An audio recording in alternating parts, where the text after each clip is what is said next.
Namaste. This is now again Kamlesh Kapoor for American Hindu Academy. And this is lesson number 9.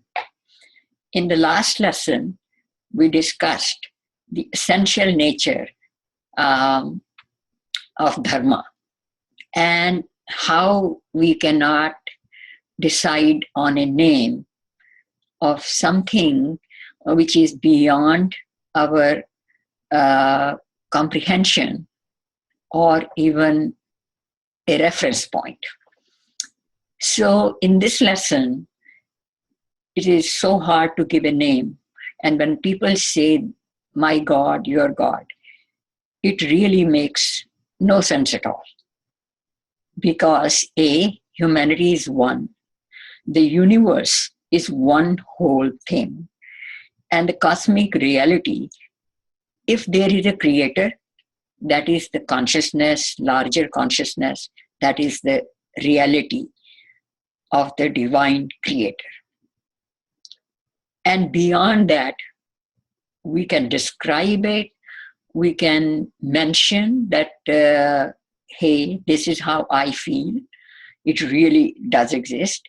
But beyond that, we really cannot say much.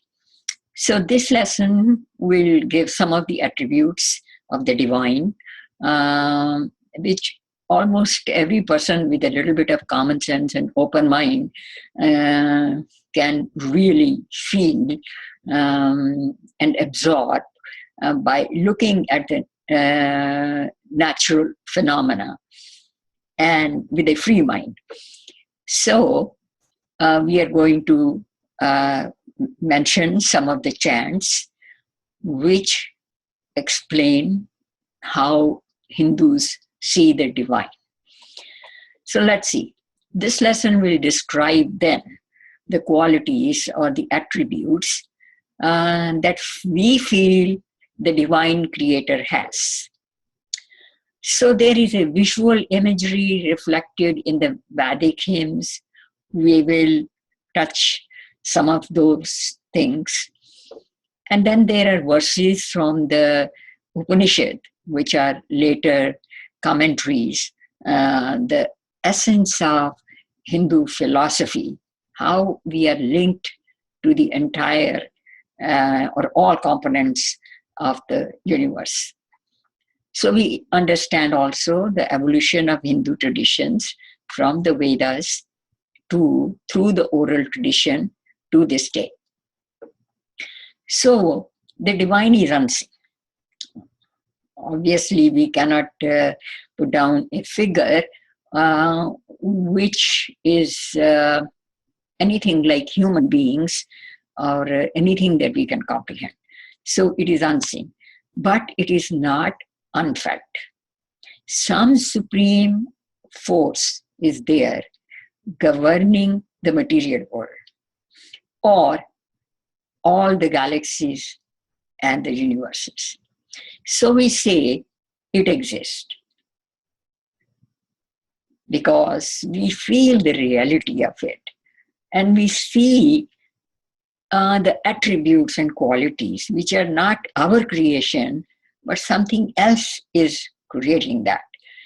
So that force exists.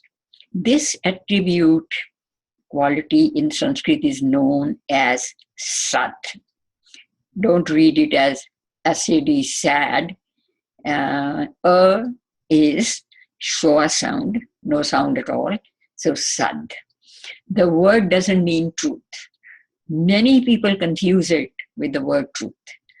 Truth is what is verified through one or all of the 5 senses. And truth is relative. Look at the candid camera. If you see the picture from the right angle, not from the center, the picture will be different. But that is true. The camera took the picture. Similarly, if you take it from a different angle, the picture will be different. And if you want to eliminate some of the components or some of the things which are in the room or where the camera is, but it is blocked from the view. That is also truth. What it omits is truth. What it includes is truth. Then what is truth? Truth is relative, depending on the depending on the angle of the camera, and depending on the person who wants to present what he wants to present. So, sad means that which exists. Something that exists cannot be non-existing at any other time. So, another word for this quality is asti. It exists. And Hindus pray to that reality as saying Om Tat Sat Parameshwara. Om is the initial sound of cleansing the lungs and purifying the mind. And Tat means that, Sat is really exists, and Parameshwar is the divine. And that Parameshwar verily, really exists. So Sad is one quality. The second quality is that it has intelligence, it has awareness, it has a larger consciousness which creates connectivity. And what is the proof of that? These are not just philosophical words, there is a proof of that. The proof is the wind blows in certain direction at certain times. The plants, the leaves, the trees, the entire nature responds to it in a certain way. There is a connectivity, awareness. All are aware of every other thing that is happening. There is a feeling of response and connection. That is called bhati. Bhati means shining. Bhati also means the awareness, because that is considered as light. Similarly, you can take the example of water. When there are tides and when there is full moon and there are storms and hurricanes, at that time, everything else in the nature, including human beings and animals, they respond. Their instinctive response is there, their natural response is there, and that is because of that quality of awareness. We feel this quality when we see that everything in the nature responds to the changes in the environment. All living things feel the impact of changes around them. And Hindus really believe that the best teacher for viewing the reality of the nature is nature itself, if we are in line with that. Now, the third quality of the divine, that it is blissful. It's very attractive. If you look at the waving trees and the waving branches and shimmering light through the leaves, it really is awesome. It's beautiful. And how do we know this? It is blissful. We notice the wonderful vibrations the chirping birds create in us, the waving of the branches, swaying of the trees, ever-changing colors of the flowers, the wonder that is nature. Let's not forget the laughter of a child, the pranks of a cat.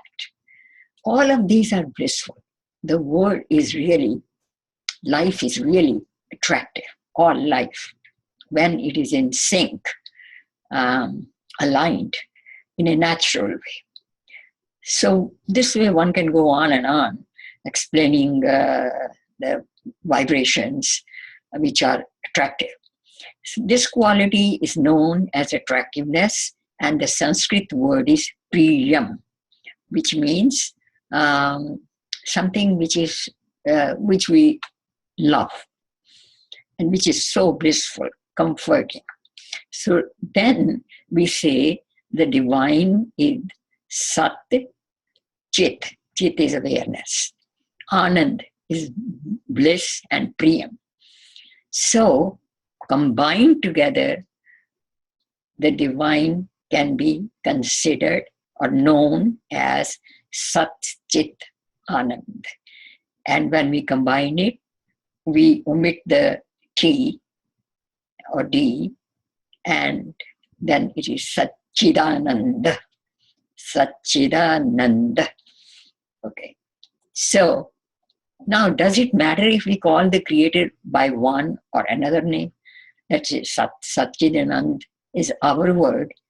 Somebody else may say in their own language something similar. And that is their own awareness, and that is their own cognition and perception of the divine. For Hindus, the Creator is Sat, that which exists, Chit, that which is aware, and Ananda, that which is pure bliss and happiness. And Hindus call him Satchida Anand. This cosmic energy is also known as Chit or Chetna awareness, which creates communication between all parts, as I said before, and all aspects of the universe. So it is also known as Param Atma, that vibration which is above and beyond the Atma that is within us. So Paramatma. So Hindus call the Creator or the divine as Brahma. Brahma. All of these words, Bra means that which expands. Aham means the spark within me.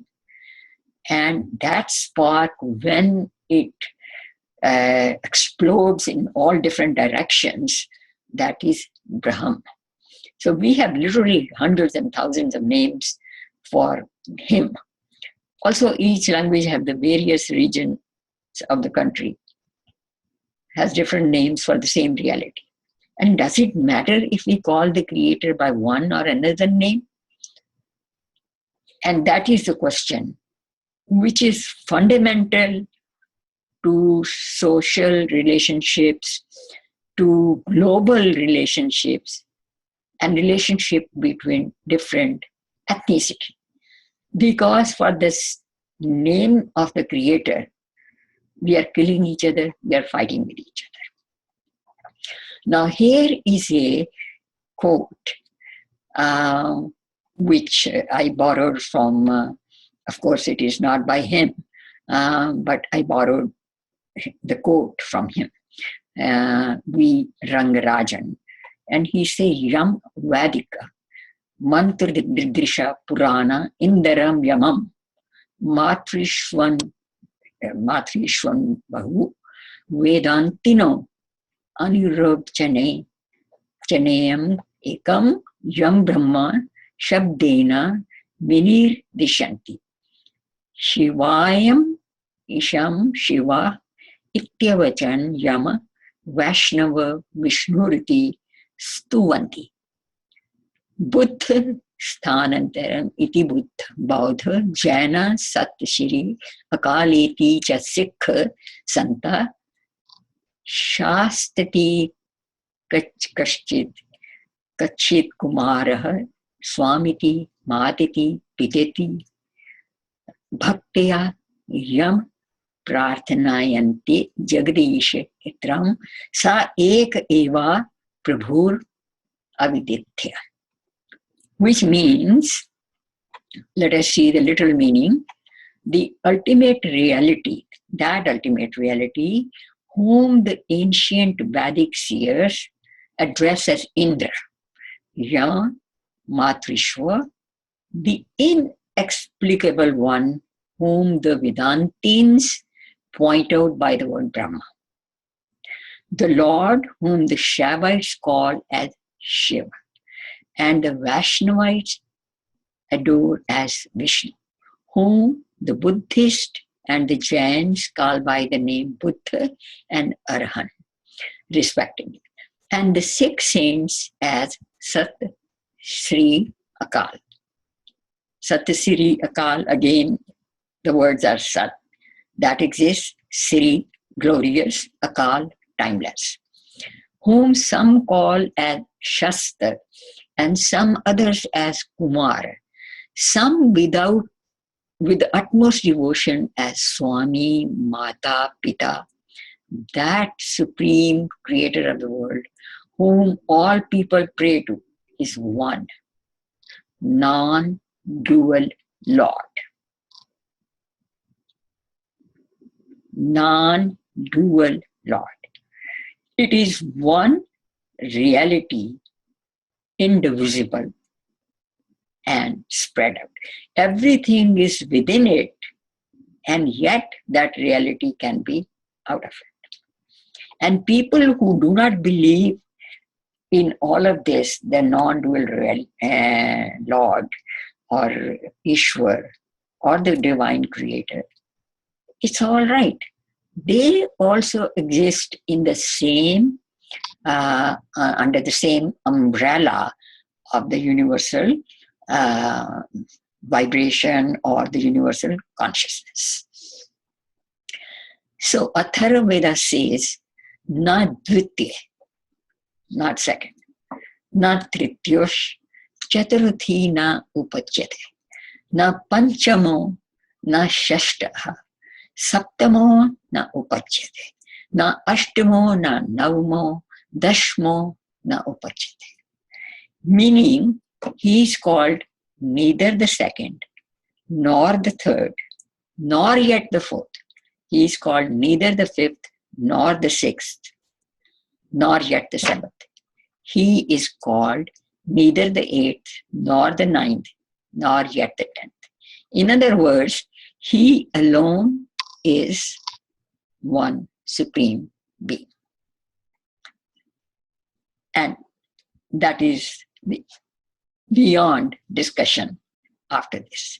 Now, the curious minds may ask, and you might also be really thinking or having questions. You pose yourself these questions and figure out the answers on the basis of these lessons. If the divine is Sat Chit Anand, can he be revengeful to people belonging to other religions or to atheists or those who do not call him by this name? Because this is a very fundamental issue facing humanity at this time and causing bloodshed. So is he revengeful? Can we be victimized by that being because we really do not call him by a name or any name? And B, can he be jealous of anything? Jealous of what? Anger, jealousy, revenge are human emotions. They are linked with human physiology, biology, mental makeup, attitudes, cognition, all the training one goes through. And those emotions are human emotion. So the question is this the divine emotion? Is the divine favorable to people of one region and does not like people of another region? Does he like the tomatoes plants, or does he likes does he like any other variety of vegetation?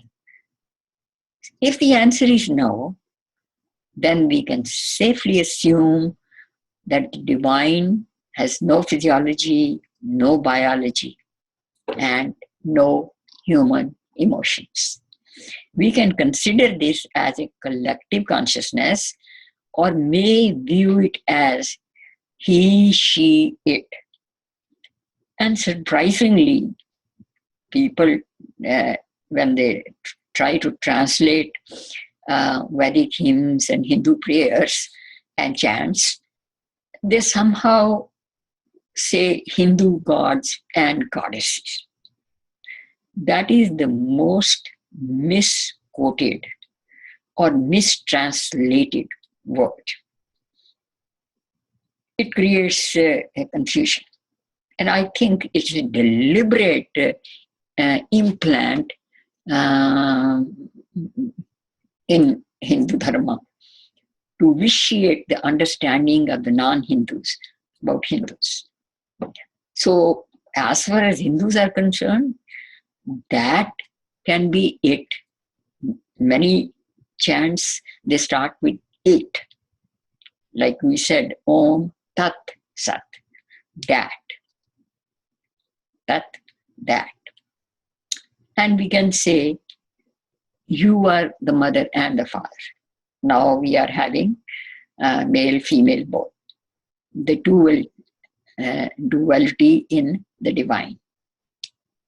And sometimes we may say he or she. It really doesn't matter how we address it. We can address it in any way or not address at all. Now, this will be a very interesting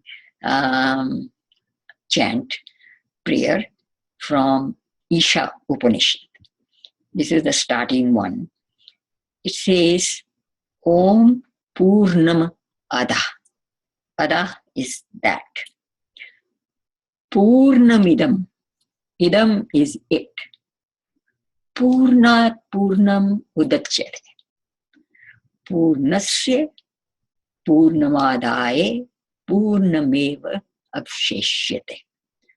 Om Shanti Shanti Shanti.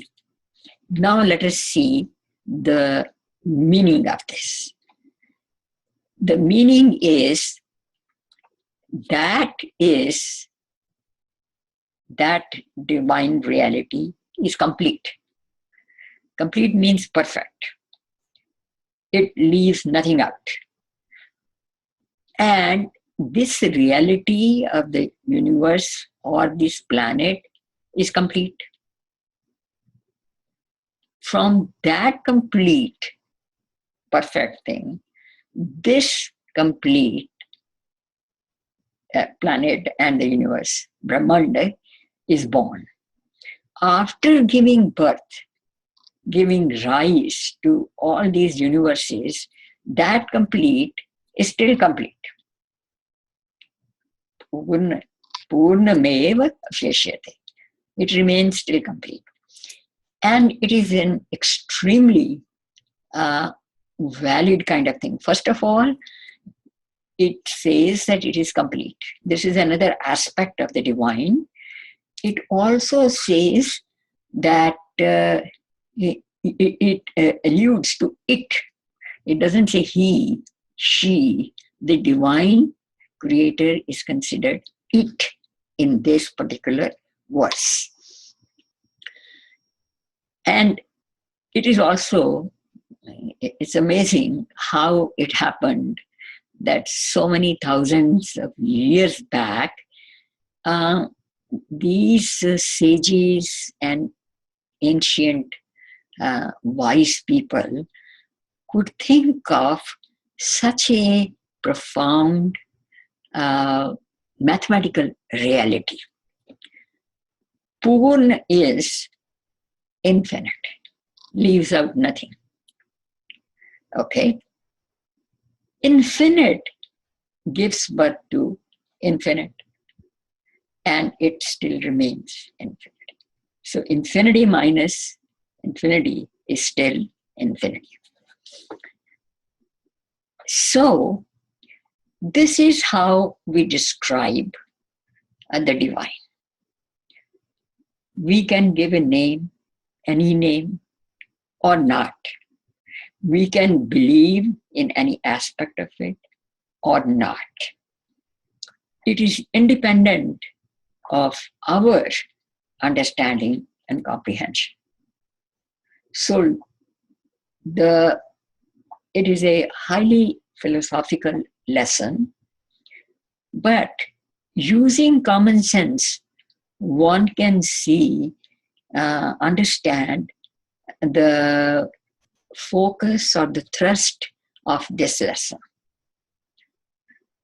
For example, if the human beings are killing each other, just because they differ in certain traditions how to pray and how to describe or name the divine. This really is a very sad reality. And I really request all the people who are listening and hearing this message that please try to understand that